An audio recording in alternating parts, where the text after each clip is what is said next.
E aí, pessoal, bom dia, tudo bem com vocês? Hoje a gente vai falar sobre tipos de introdução, que eu tinha prometido a vocês em outro momento, né? Acho que foi na live. A gente já viu uma aula que eu trouxe para vocês do YouTube sobre parágrafo na redação. E aí agora a gente vai ver alguns tipos de introdução que eu acredito que deve ajudar bastante quem está aí um pouco perdido e tudo mais sobre como é que dá para a gente começar a bendita da redação, né?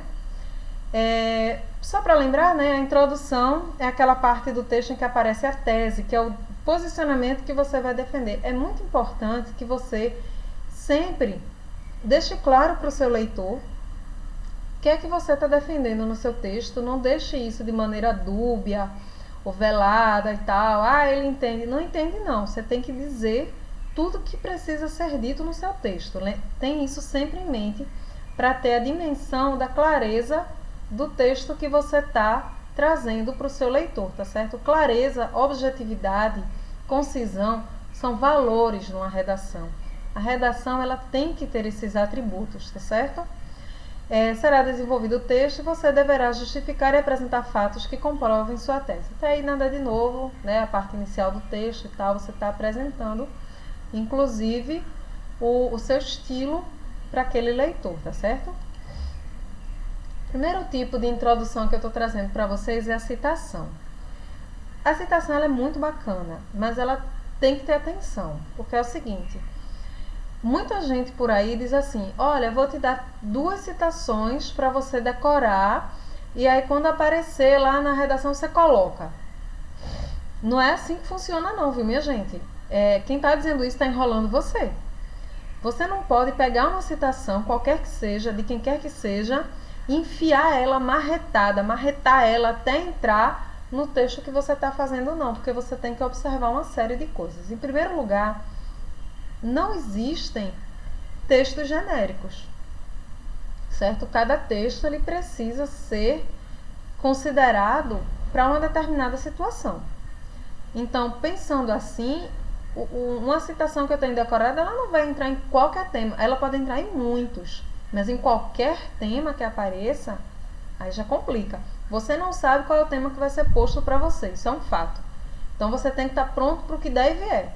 Uma citação, 2 citações que você considera genérica, não é um acervo muito bom. Sem contar o seguinte, quem está produzindo aquela citação, você tem que levar isso em consideração também. Você não pode pegar um advogado e achar que ele pode falar, porque ele é um advogado, é uma pessoa importante na sociedade, que não sei o que ele vai ter autoridade para falar sobre qualquer coisa. Pode ser uma pessoa muito inteligente, não é isso que está sendo discutido. O que está sendo discutido é a autoridade de fala. Ele tem autoridade para falar sobre aquele assunto que você quer que ele fale? Então, eu devo considerar a opinião dele como uma opinião correta? Você tem que levar isso em consideração. Então, por exemplo, um economista pode falar de temas de que natureza? Temas em que a economia seja importante, seja relevante, por aí vai. Um professor pode falar de que temas? Temas em que educação, conhecimento, produção de cultura sejam relevantes. Entendeu? Então, por exemplo, o tema do ano passado, que foi a democratização do acesso ao cinema no Brasil. Ótimo. Quem pode falar desse tema? Um produtor cultural pode falar desse tema. Pode falar do tema da permanência da violência contra a mulher no Brasil? Pode ser muito inteligente. Pode inclusive ser mulher, que aí a pessoa pensa, porque mulher pode falar, funciona assim não, viu? Nesse caso, um delegado de polícia teria mais prevalência para falar, mesmo a outra pessoa sendo uma mulher. Então você tem que ver quem está fazendo aquela citação. Mas é um filósofo, e filósofo pode falar sobre qualquer coisa. Ótimo, pode falar sobre qualquer coisa a princípio. Mas o que ele está falando se adequa ao que você precisa, está alinhado com a sua tese, tem a ver com o que você vai trazer depois? Não. Então não usa. Quem disse que você era obrigado a usar a citação para começar teu texto? Não existe um ranking de melhores introduções, e a citação é a melhor introdução, e por isso que se você começar com ela, vai começar bem. Você começa bem quando começa certo. Se você está utilizando citação de maneira equivocada, você não está começando certo. Não vai funcionar para você. Escolha outro tipo. É por isso que a gente traz várias aulas de introdução, vários tipos de introdução nas aulas, certo?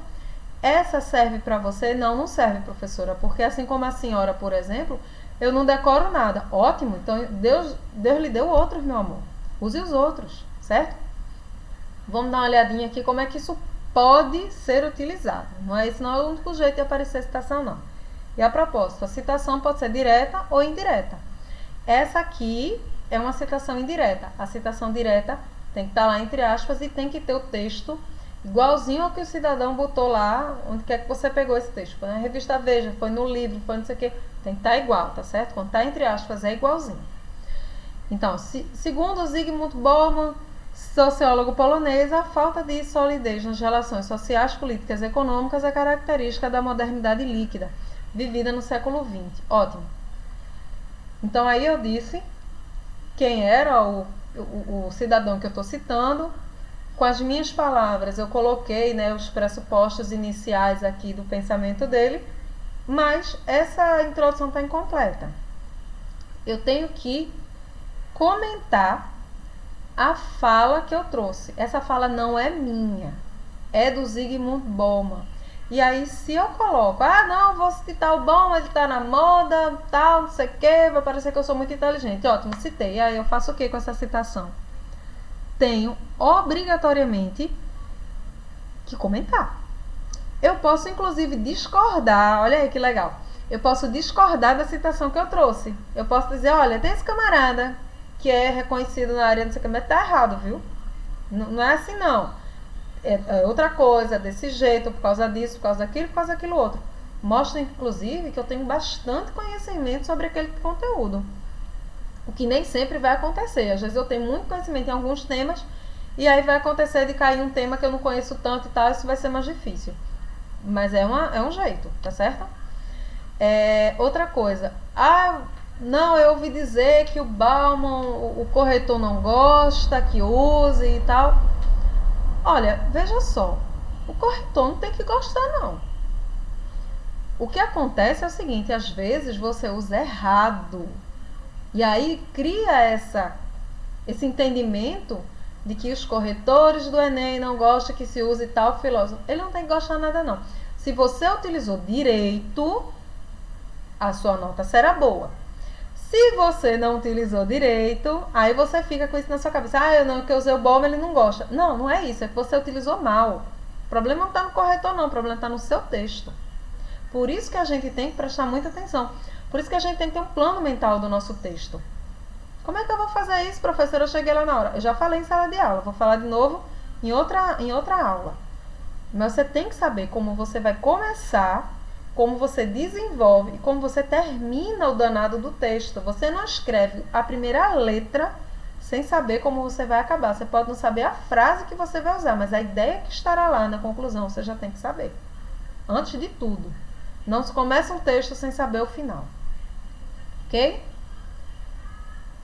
Vamos lá para o próximo, que é o definição. Eu gosto muito desse tipo, porque ele é versátil. Você pode tanto utilizar uma citação, como diz aqui, dicionário, definição histórica, definição teórica, definição própria. Preste atenção nisso, definição própria. É você que diz como estará lidando com aquele tema. Gente, isso é uma coisa de ouro. É melhor que a citação, viu? Nesse ponto de vista. Porque a citação você tem que decorar, tem que trazer a citação direita, tem que ter adequada e tal, não sei o quê. A definição é o seguinte. Ou você pode saber a definição daquilo. Água, composto, você pode saber a definição. Ou você pode criar com suas palavras a definição. Quando eu estou dizendo isso, não é que você vai definir, por exemplo, que a ditadura é um regime democrático de escolha popular. Isso não é ditadura. Então, você não pode inventar uma definição. Você pode dizer como você entende aquele conteúdo. Preste bem que tem uma diferença. É sutil, mas tem. Você não vai inventar uma coisa que não exista. Tem que ter relação com o tema que você está trazendo. Agora você pode trazer aquilo dentro da sua perspectiva. E aí é como se você estivesse fazendo o seguinte: eu sei que existe uma possibilidade imensa de interpretação desse conteúdo. Eu vou escolher essa. A partir do momento que você pensa aquilo, eu peguei isso. Você não precisa mais justificar porque está deixando os outros de fora. Como você diz, eu estou trabalhando com essa ideia, você automaticamente está deixando os outros de fora e ninguém vai questionar porque os outros estão de fora. Porque você disse, eu vou trabalhar nessa perspectiva, ela tem esse tamanho aqui, ó, eu vou trabalhar com isso. E aí, dentro disso, você vai trabalhando sua tese, suas definições, seus conceitos, tudo certo, tá certo? Vamos pegar aqui o exemplo. O racismo é, de acordo com o dicionário Aulete, o tratamento desigual, injusto ou violência contra pessoas que pertencem a grupo, etnia, cultura, etc. diferentes. Nesse contexto, é perceptível a incoerência do permanente racismo no Brasil, onde há uma maioria negra considerável. Então, eu trouxe uma definição de dicionário, em cima dela eu coloquei a minha perspectiva, tá certo? É outra possibilidade de fazer diferente daquela que eu estava falando um pouquinho antes para vocês. Aqui é uma definição que é verificável.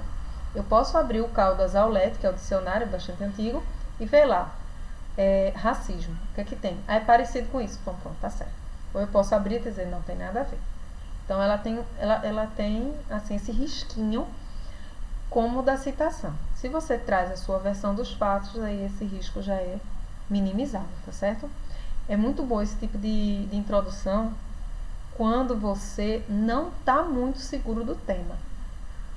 Você não tem tanta segurança, então você define esse tema com suas palavras e aí você já coloca para o seu leitor em que perspectiva você abordará esse tema, certo? Guarda essa no caderninho. Exemplificação, essa aqui também é muito boa, mas tem que usar com atenção. Vou explicar por quê. Você vai usar fatos, dados estatísticos, notícias, você vai trazer exemplos colhidos da realidade que você vai usar para estabelecer sua tese, para defender seus argumentos. Massa! Não usa muito, não, porque é um erro muito comum que eu vejo. O camarada se empolga na exemplificação e quando eu vejo já tem 5 linhas naquele negócio. Gente, 2, 3 coisinhas. Já deu para entender que é um exemplo. Já deu para entender que você tem repertório. Passa adiante. O que é importante na sua dissertação é a sua informatividade, a sua argumentação. Sair detonando aí, metralhando, um bocado de exemplo, não serve de nada para você, certo? Escolhe 2, 3 aí no máximo, concisos, né? Enxugados, porque 30 linhas chegam rápido, e aí você vai e segue adiante, ok? Então vamos dar uma olhadinha aqui nesse exemplo. Segundo a Constituição Federal de 1988, no seu artigo 196, é dever do Estado garantir acesso à saúde, bem como é responsável pelas medidas públicas para zelar pelo bem-estar físico de todos os cidadãos brasileiros. Assim, faz-se necessário que o poder público atente-se para o sedentarismo, enquanto situação que põe em risco a saúde de milhares de cidadãos do país. Então, aqui eu tenho um exemplo, ele é curto, ele é conciso, ele é preciso, ele está posto lá e eu já passo adiante, tá certo? Para outra coisa que eu acho importante ser falada para defender minha tese, ok? Pensa tudo, gente. Tudo vem em função da tese. Eu tenho que defender aquela tese, tenho que amarrar os meus pensamentos no final do texto. E aí eu vou ter um texto com início, meio e fim, todo redondinho, todo rolando direitinho, tá certo? Alusão histórica. Essa alusão histórica é ótima, né? Porque você está dormindo lá na aula de humanas, aí chega na hora de fazer uma alusão histórica, você se estrepa. Mas ela é muito útil. Não vai servir para todo o tema, mas nos temas em que você conseguir usar, ela é bacana porque mostra para o corretor que você tem acervo. Gente, eu tenho conteúdo, então começa aqui, desenvolve-se desse jeito, está até os dias de hoje, está até tal tempo e tal, não sei o quê. É muito bacana. Agora, você tem que ter certeza das informações que você está trazendo. Você sempre tem que estar certo no seu texto, viu? Não adianta você fazer citação, não adianta você dar exemplo, tem que estar tudo casando, porque tem exemplo que não exemplifica. tem alusão histórica que não é alusão histórica. Então, dizer que em 1500 os portugueses chegaram no Brasil não é alusão histórica não, viu? Você tem que trazer uma linha de raciocínio no tempo. Você tem que localizar o seu raciocínio num contínuo temporal, certo? Então, tem que focar nisso, ok, galera? Então, consiste em utilizar um fato ou situação histórica que remeta ao tema. E aí, mais uma vez, eu falo. Como não é qualquer tema que vai permitir, então não vá pensando que você vai chegar lá e vai usar esse tipo de introdução que talvez não sirva. Ok? Serve para muitos, mas não serve para todos. E em alguns lugares você pensa que ele serve, mas é artificial, forçado. Usa outra coisa. Tem vários tipos de introdução. Não é possível que só a alusão histórica que te dê material e aí vai ficar forçado. Deve ter outra que sirva, certo? Tem acervo. Na redação é importante a gente ter acervo. Se você reparar direitinho, é a parte mais difícil de se fazer a redação. Porque o texto a gente arruma fácil, sabe? Porque tem regra. Eu tenho uma regra para concordância, eu tenho a regra para vírgula, eu tenho regra para uso do pronome, eu tenho regra para tudo quase. Eu tenho, às vezes não é uma regra exatamente, mas eu tenho, deixa eu pensar como é que eu explico. Usos que estão cristalizados, né, de determinadas construções frasais e tudo mais, que não é uma regra, mas é uma recorrência. Pronto, era essa palavra que eu queria. São recorrências que aí já me obrigam a utilizar a frase de determinada maneira. Massa? Então tudo isso já está posto para mim. O que é difícil? É eu ter ideia, eu pensar, eu trazer o argumento. E isso não se esgota na aula de redação. Esse é o momento da interdisciplinaridade, é quando a redação vai fazer uma ponte com outras ciências. Quando a linguagem mostra para que ela serve de verdade. Ela serve para a comunicação em alto nível precisa. Porque para dizer que está indo na feira comprar um negócio, qualquer linguagem serve. Agora, para fazer uma redação, você precisa daquela linguagem mais trabalhada. Aquela linguagem que faz referência a coisas que estão fora dela. Certo? Então, preste atenção nisso. Você tem que se encarregar de aumentar o seu acervo de conhecimento. Conheça as coisas do mundo, estabeleça relações entre elas. Lá na live eu estava falando disso. Exercite isso. Se deparou com a situação da realidade, crie conexões entre aquilo. Certo? Vamos continuar. Então, eu não li o exemplo, vamos ler aqui o exemplo. No Brasil, o início do processo de educação de surdos remonta ao Segundo Reinado. No entanto, esse ato não se configurou como inclusivo, já que se caracterizou pelo estabelecimento de um apartheid educacional. Esse apartheid aí, tá entre aspas, não é porque é um destaque, é porque é uma palavra de outro idioma que a gente colocou aqui. Então, obrigatoriamente, terá que estar entre aspas. Por que a gente não lembra disso? Porque quando a gente está lendo uma revista, quando a gente está lendo um livro, etc., ela aparece em itálico. E aí esse itálico vai substituir essas aspas. Como na escrita a gente não tem essa diferenciação, você vai colocar aspas. Ah, professora, mas eu puxo a letra deitadinha. Não é isso. Manuscrito não existe itálico. Então você vai, aspas, tá certo? Ou seja, uma escola exclusiva para tal público, segregando dos que seriam considerados normais pela população. Porque aqui normais está entre aspas, se é uma palavra do português. No caso aqui, é uma ironia. Então, eu vou colocar aspas também por conta disso. Ok? Então, vamos lá. Frase de impacto, ótimo. Frase de impacto, ela é excelente. E é boa porque é o seguinte, você cria uma frase de impacto, você pode concordar ou discordar. Quando você discorda, é mais legal. Por quê? Você cria aquela frase que é absurda, praticamente. Que a pessoa olha e diz assim, é sério que esse cristão está pensando esse tipo de coisa. E aí você vai e desconstrói essa frase de impacto, certo? Claro que você também pode construir uma frase de impacto que você com a qual você concorde. Não é um impedimento, não. Mas fazer esse jogo dos opostos é legal porque mostra que você tem um refinamento linguístico maior, entendeu? São coisas subjetivas da avaliação, entendeu? Então, treina usar esse recurso, que ele é bastante produtivo para você, tá bom?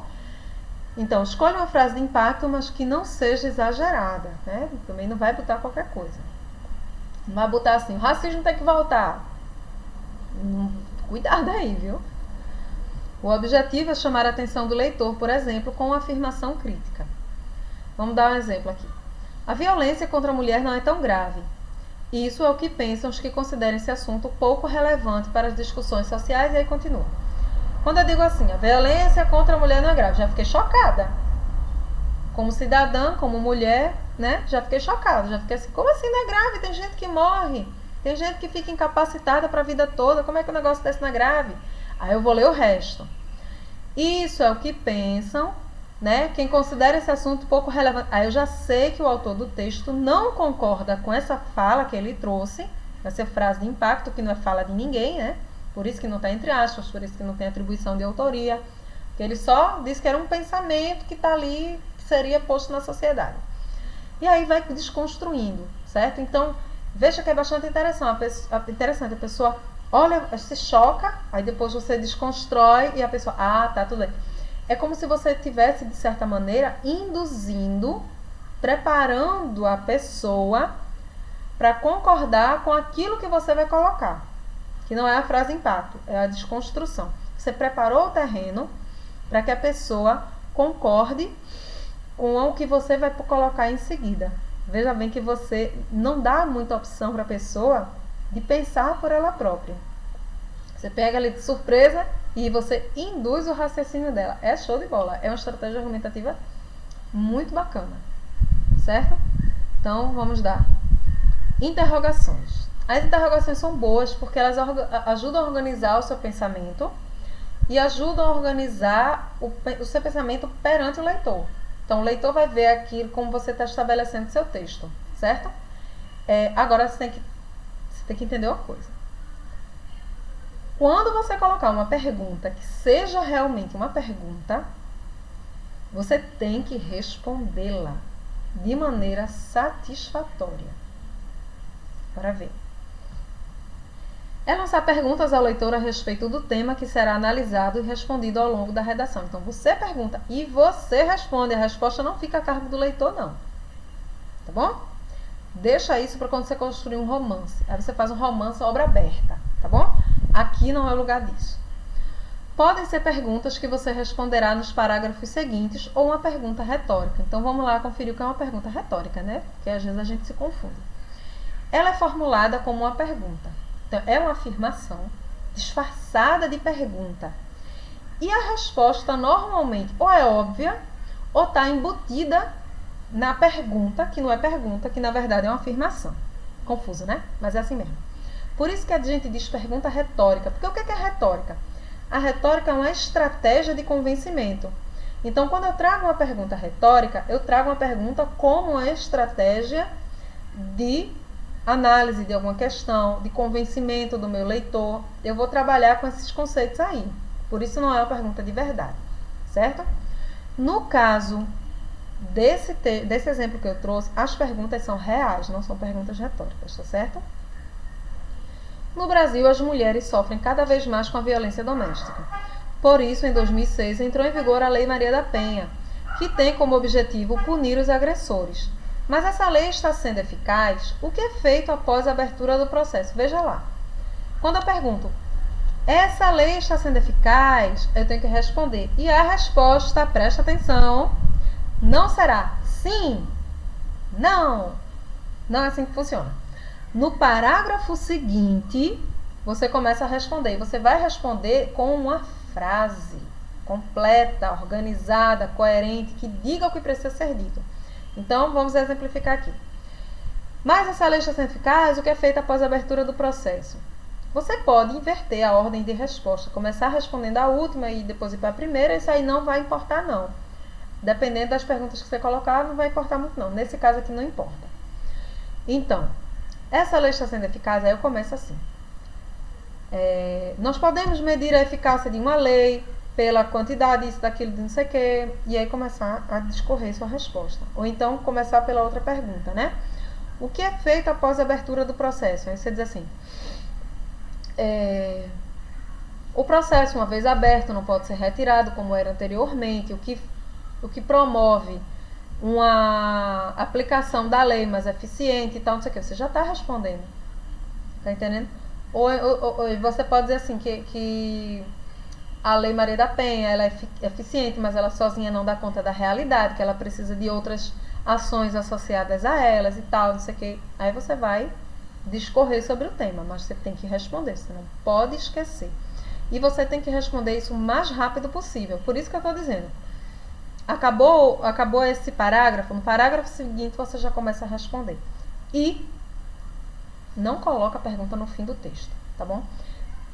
No máximo, se você for um autor muito competente, já treinou bastante, você pode colocar uma pergunta retórica no parágrafo de conclusão, mesmo assim no início, para ter tempo de explicar aquilo. Eu não recomendo, porque o texto de vocês é muito curto. E vocês, mesmo no final de um ano letivo, treinando, etc., ainda serão escritores inexperientes, em certa medida. Isso é uma refinação muito grande. Então, assim, eu não recomendo muito não, certo? É minha opinião. Quer fazer, faça. Agora faça direito, porque senão você vai perder o ponto, tá certo? Enumeração. A enumeração é boa, mas tem que ter cuidado com a exemplificação, tá certo? Você não pode sair disparando itens da sua enumeração, porque senão o que é que vai acontecer? Você vai gastar muito tempo. Uma linha de enumeração é muita coisa, certo? Preste atenção aqui. Mouse Delivery, e-mail, home bank, fast food. Estes são apenas alguns poucos exemplos de termos estrangeiros já incorporados ao vocabulário de grande parte da população brasileira. Então, eu dei o exemplo e aqui eu fiz um comentário. Eu não consigo saber ainda qual é a postura do autor relativa ao tema. Então, isso ficou faltando, isso não pode ser esquecido. Pode vir num segundo parágrafo de introdução? Pode. Ah, professora, pode ter 2 parágrafos de introdução? Pode. Eu não recomendo. Porque o texto de vocês é muito curto. Se amanhã você estiver na faculdade, tiver que escrever um artigo, você pode ter até 5 parágrafos de introdução, porque o artigo é muito grande, tem umas 7 páginas. Você tem tempo para tudo, entendeu? Tem tempo, não precisa correr. Mas aqui não, aqui é diferente. São 30 linhas que vão acabar cada vez mais rápido, desde que você treine e amplie o seu conhecimento de mundo. Você tem a referência. Se você tiver essas 2 coisas, você vai ver que você começou a escrever, já chegou nas 30 linhas. Certo? Oposição. Oposição é boa, porque é o seguinte. Você apresenta logo no início do texto que existem 2 perspectivas distintas, certo? Para interpretar aquele tema. Para se pensar sobre aquilo que foi posto no tema. Você vai necessariamente descartar uma, já que você está trabalhando com oposições, você vai necessariamente descartar uma e se fixar na outra. O que é interessante? Que você pegue uma que seja absurda e outra que seja aquela que você quer. Você opõe as 2, descarta logo aquela que é absurda e foca naquela que é do seu interesse. Bora ver como é que isso acontece aqui. Predomina ainda no Brasil 2 convicções sobre o problema da exclusão social. A de que a pobreza é fruto da preguiça e a de que decorre da desigualdade social. Veja bem, não dá para você defender de que pobreza é fruto da preguiça. Pelo amor de Deus, misericórdia. A gente já superou isso, né? Isso aqui é um pensamento colonial. A gente deixou de ser colônia já tem um tempo. Bora superar isso. Agora, a desigualdade social, aí você vai explicar de que maneira ela se estabelece, como é que a gente vai entender esse mecanismo da desigualdade social. Porque aqui tem mais de uma perspectiva possível. Mas você já descartou a outra. Entendeu? Você vai descartar ela quando? No parágrafo seguinte. Você começa descartando a preguiça e aí você foca somente na desigualdade social. E aí também aprofunda a discussão. É importante que você aprofunde a discussão. Você tem que ter em mente que o seu texto, ele tem que ter um alto nível de informatividade. Isso vai elevar a qualidade do seu texto. Que ele tem que ser coerente, ele tem que ser todo redondinho, todo arrumadinho, tá certo? Que você tem que ter uma argumentação de qualidade. Não importa a estratégia argumentativa que você utilizar, e a gente vai ver isso em outra aula, mas ela tem que ter qualidade, certo? Então você vai sempre se preocupar com isso. Se alguém ler meu texto, o que é que vai pensar? Como é que ele vai entender? Você meio que se coloca no lugar do outro para ter uma ideia de como é que seu texto vai ser recebido. Porque os critérios de avaliação estão postos aí, a gente sabe quais são. Embora que eu vou fazer uma aula sobre isso também, mas vai ser em outro momento, tá certo? Então, vai ser mais ou menos isso, tá bem, gente? Então, o que é que eu quero que vocês façam? Anotem o conteúdo dessa aula, anotem esses tipos aí de introdução, façam comentários, etc. Comentem aí na sala de aula, comentem aí no YouTube, vejam direitinho o que é que ficou faltando, o que é que você não entendeu, o que é que pode ser melhorado, que aí eu trago em outro momento, seja aqui, né, com essa aula que eu posto no YouTube, ou seja lá fazendo um meet com vocês na sala de aula lá da sala nova, tá certo? Obrigada por assistirem, obrigada por prestarem atenção, tá certo? E mais uma vez, lembrando, se protejam, protejam quem vocês amam, fiquem em casa o quanto possível, tá certo?